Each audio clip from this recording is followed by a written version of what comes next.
I saw it myself. I was standing right there in the airlock, blending into the machinery like I always do, when the distance between them finally collapsed.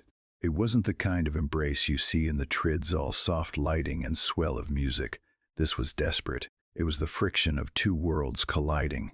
Commander Kale was still vibrating with the aftershocks of the jump drive, his flight suit smelling of ozone and scorched metal. He looked wrecked, not broken, just used up. And there was High Councilor Alara, her pristine white robe shocking against the scarred gray plating of the bulkhead. I remember the way her hand trembled as she reached out. She didn't care about the grease on his collar or the heat radiating off his armor. She pressed her palm flat against his chest, right over his heart, as if she needed to verify the rhythm of it physically. "You never told them," she whispered, her voice cracking. "You let them think you were nothing." Kale didn't pull away. He leaned into her touch, his eyes closing for just a second, a moment of surrender he would never allow himself on the bridge. They didn't need a hero, Alara. They needed a ghost. The air between them was so charged you could taste the static on your tongue.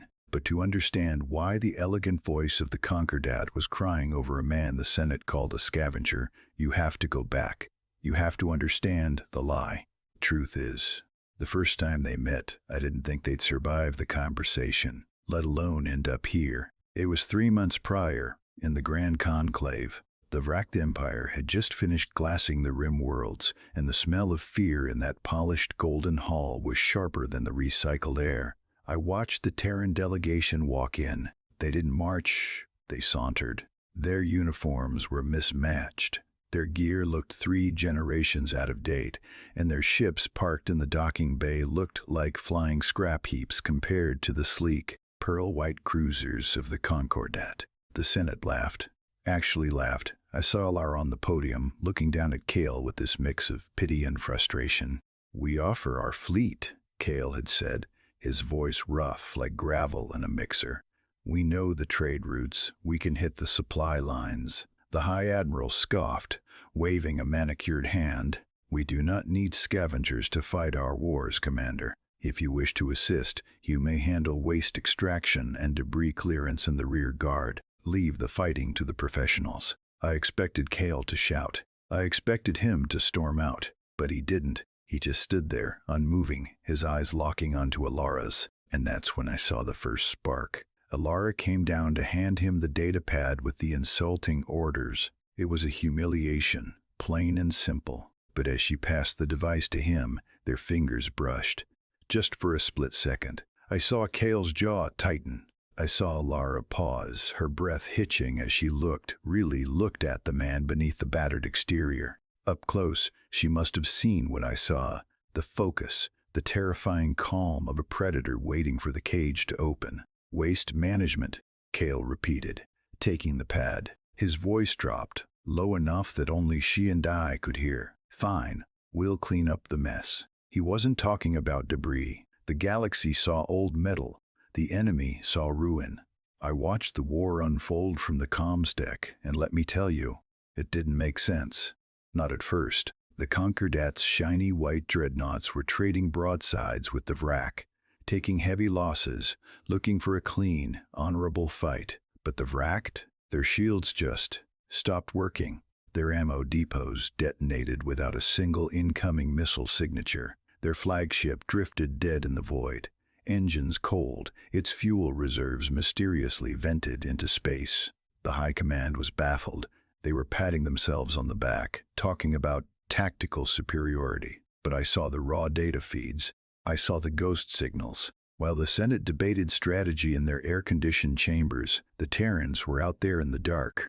They were clamping their ugly, scarred corvettes onto the hulls of enemy carriers, cutting through the armor with plasma torches, and planting charges right on the reactor cores.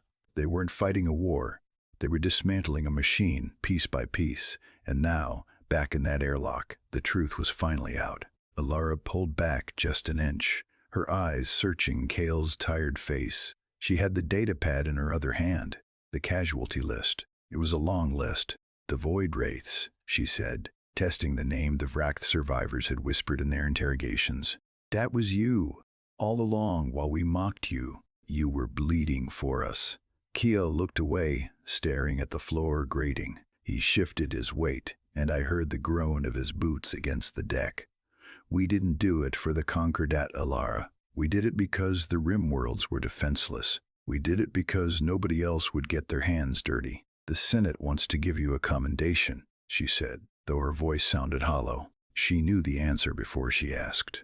A triumph on Prime, medals, citizenship. Kale let out a short, dry laugh.